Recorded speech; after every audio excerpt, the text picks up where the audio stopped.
بسم اللہ الرحمن الرحیم. السلام علیکم. EDU406 ٹاپک نمبر 4 ہے advantage and drawbacks of reflective practice. یہ غور و فکر کرنے کی جو پریکٹس ہوتی ہے، مشق ہوتی ہے، اس کے فوائد اور ڈرا بیکس جو اس کے نقصانات ہیں وہ بتائے گئے ہیں. کریٹک آف ریفلیکٹیو پریکٹس کی ریفلیکٹیو پریکٹس کی تنقید بتائی گئی ہے. پہلے شون ہے، اس نے ریفلیکٹیو پریکٹس کا نام کوائن کیا تھا اپنی ایک کتاب ریفلیکٹیو پریڈکشنر میں. تو since then the term reflective practice has been adopted in a wide range of profession worldwide. پھر کیا ہوا کہ ریفلیکٹیو پریکٹس جو تھی اسے دنیا بھر کے پیشوں میں وسیع تر پیمانے پر اپنایا گیا اس ٹرم کو، اور number of critics were also developed. ظاہر ہے جب وسیع پیمانے پر پروفیشنز میں اور پوری دنیا میں جب ریفلیکٹیو پریکٹس کو اپنایا جائے گا ٹرم کو، تو اس پر کریٹک تو کیا جائے گا، کریٹیسزم. تو یہاں پر ہم ریفلیکٹیو پریکٹس کے ڈرا بیکس کو سمجھتے ہیں. یہاں پر کچھ قریب پرنسپلس بتائے گئے ہیں اور ریفلیکٹیو پریکٹس کے، اور اس سے ایسوسیٹڈ کچھ ڈرا بیکس ہیں. فرسٹ جو ہے وہ ہے لیک آف کنسیپچول کلیئرٹی، یعنی کہ تصوراتی وضاحت کی کمی ہے. اس کے علاوہ انڈیویجول پر بہت زیادہ فوکس کیا گیا ہے، اور ٹیچنگ میں جو ریفلیکٹیو پریکٹس ہوتی ہے اس کے ارد گرد جو بھی ڈسکشن ہو رہی ہوتی ہے، ڈائلاگ یا مکالمہ، کوئی بھی بات چیت ہو رہی ہوتی ہے، تو اس کو تسلیم کرنے میں ناکامی، اور کلاس روم میں ٹیچنگ کا جو میتھڈ ہوتا ہے وہ اس میں جو کمپلیکسٹیز ہوتی ہیں اس کو انڈرسٹینڈ کرنے میں ناکامی. اب ہم ان سب کو ایک ایک کر کے دیکھتے ہیں کہ لیک آف کنسیپچول کلیئرٹی، کہ تصوراتی کلیئرٹی جو ہوتی ہے یا وضاحت ہوتی ہے اس میں کمی کس طرح سے ہے. First of all what is reflective practice, کہ ریفلیکٹیو پریکٹس کیا ہے یا ریفلیکشن کیا ہے. تو اگر کسی سے بھی یہ سوال کریں تو ہر ایک کا جو جواب ہوگا وہ اس سوال سے ہر ایک کے جواب سے مختلف ہوگا، یعنی سب کے الگ الگ جواب ہوں گے. تو یہاں پر وان میلن نے کہا تھا کہ جو ریفلیکشن ہے یعنی عکاسی ہے، اس کا تصور جو ہے وہ بدل رہا ہے، اور اس نے یہ حوالہ دیا تھا ریفلیکشن پریکٹس کے حوالے سے کہ جو کوگنائٹیو اور فلسفیکل یعنی کہ علمی لحاظ سے اور فلسفانہ طور پر الگ اپروچز، الگ ایٹیٹیوڈس کی پیچیدہ صفوں کا حوالہ دیا تھا. یعنی ہر انسان جو ہے اس کا علم جو ہے وہ بھی ڈفرینٹ ہوتا ہے، اور اس کی جو فلسفی ہوتی ہے، اس کا جو سوچنے کا طریقہ ہوتا ہے وہ بھی ڈفرینٹ ہوتا ہے. اور نیکسٹ بتایا گیا ہے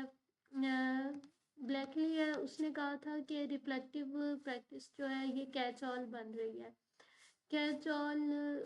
ایک ٹرم جو ہے یہ یوز ہوتی ہے ill defined، یعنی ایسی چیزیں جن کی وضاحت نہ کی گئی ہو.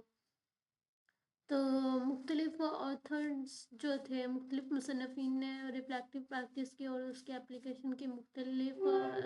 اس کو مختلف طریقے سے ترتیب دیا ہے، اور ایک اسپیکٹ کو دوسرے اسپیکٹ پہ ایمفیسائز کیا ہے. اسی طرح سے جو عملی طور پر اگر دیکھا جائے تو ریفلیکٹیو پریکٹس کی جو تھیوری ہے، اس کا جو نظریہ ہے، اسے مختلف طریقوں سے مختلف انسٹیٹیوشنز میں پروفیشنلز کے درمیان اس کی تشریح بھی کی گئی ہے اور اسے اپلائی بھی کیا گیا ہے. تو یہ تھوڑا سا کنفیوژن، بہت سا کنفیوژن جو ہے اس سے پیدا ہو جاتا ہے، کیونکہ ہر آتھر نے اسے مختلف پرسپیکٹیو سے دیکھا ہے. یہ آپ یہاں سے دیکھ کر سکتے ہیں کہ ڈفرینٹ ہوتا ہے friends reflective practice and its application differently, اور انہوں نے اوور لیپ کیا ہوا ہے ہر پرسپیکٹیو کو. تو اس کے کانسیکوینسز کیا ہوا ہے؟ تو کانسیکوینٹلی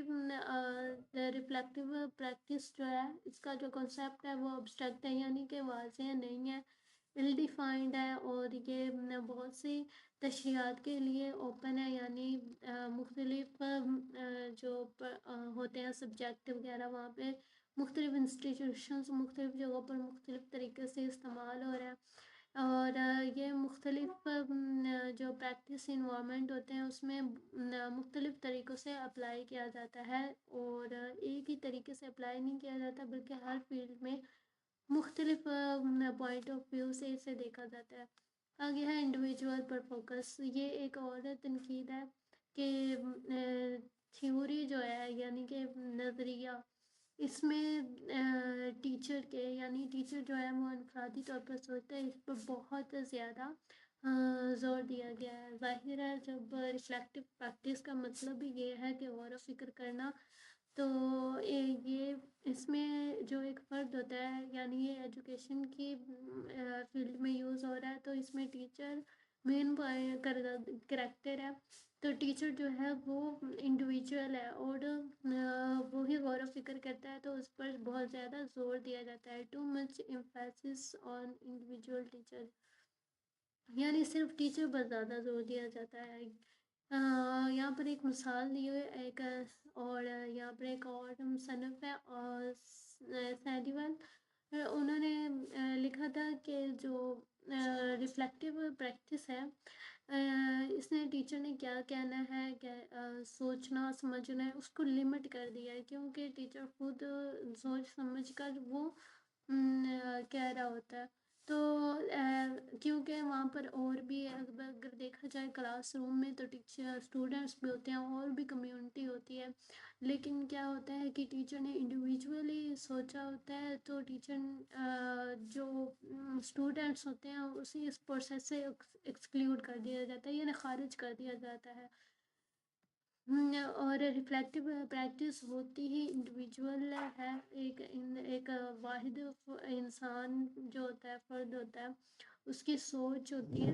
اس کی غور و فکر ہوتی ہے، اس کی ریسرچ ہوتی ہے، اور اس کے علاوہ جو سینڈی والا ہے اس نے آر پی کو کس طرح سے ڈسکرائب کیا گیا ہے کہ یہ as an R P as an inner contemplation, یعنی کہ یہ ایک اندرونی غور و فکر کرنے کا عمل ہے جو کہ آئسولیشن میں کیا جاتا ہے، یعنی کہ جو تنہائی میں کیا جاتا ہے۔ اس کے بعد سینڈی ویل کا ویو ہے کہ جو انڈیویجول ریفلیکشن، کیونکہ ایک فرد جو ہوتا ہے وہی ریفلیکٹ کر رہا ہوتا ہے، یعنی ہر فرد جو ہوتا ہے کہ ایک جو کلاس ہوتی ہے اس میں صرف ٹیچر ہی ہوتا ہے جو سب کچھ مینیج کر رہا ہوتا ہے، تو انڈیویجول جو ریفلیکشن ہوتی ہے اس پر زور دینے سے کیا ہوتا ہے کہ جو دوسروں کے اکاؤنٹس ہوتے ہیں یعنی دوسرے جو بھی سوچ رہے ہوتے ہیں، اور خاص طور پر طالبہ علم یا اس کمیونٹی کے اندر یا اس پروسیس کے اندر جہاں پر ریفلیکشن ہو رہی ہوتی ہے، تو اسٹوڈنٹ کا سمجھنا اس کمیونٹی اور اس پروسیس کو سمجھنے میں پھر جو انڈیویجول ہوتا ہے وہ ناکام ہو جاتا ہے۔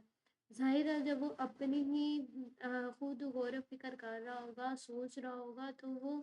دوسروں کو سمجھنے میں ناکام ہی ہوگا، کیونکہ اس نے اپنا ایک پرسپیکٹیو خود بنا لیا ہوتا ہے، اس کے اپنے بلیفس بن جاتے ہیں، تو دوسروں کو سمجھنے میں بہت زیادہ فیلئر ہو جاتا ہے،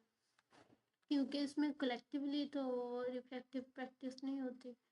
آگے ٹائلر اینڈ وائٹ ہے، انہوں نے لکھا ہے کہ جو ریفلیکٹیو پریکٹس ہے یہ ایک انسرٹین غیر یقینی مبہم اور کمپلیکس ورلڈ کو اوپن کرتی ہے، تو ان کے اکارڈنگ ٹائلر وائٹ کے اکارڈنگ جو ریفلیکٹیو پریکٹس ہے یہ ٹائم کے ایک لمحے میں جو علم ہوتا ہے اس کو فریز کرنے کی کوشش کرتی ہے، یعنی کہ علم جو ہوتا ہے اس کو منجمد فریز کرنے کی کوشش کرتی ہے، اور اسٹوڈنٹ کے جو پرسپیکٹیو ہوتے ہیں، اسٹوڈنٹ کے جو پوائنٹ آف ویو ہوتے ہیں نالج سے ریلیٹڈ اس کو دھندلا کر کے، اور اسٹوڈنٹ کے جو نالج ہوتے ہیں اس میں سے کافی زیادہ حصے کو دوبارہ بند کر دیتی ہے، یعنی وہ بھی اتنا زیادہ غور و فکر نہیں کر پاتے جب ٹیچرز اپنے پرسپیکٹیو سے کرا رہا ہوتا ہے، یا تو یہ ایک الگ ہی پوائنٹ آف ویو ہے۔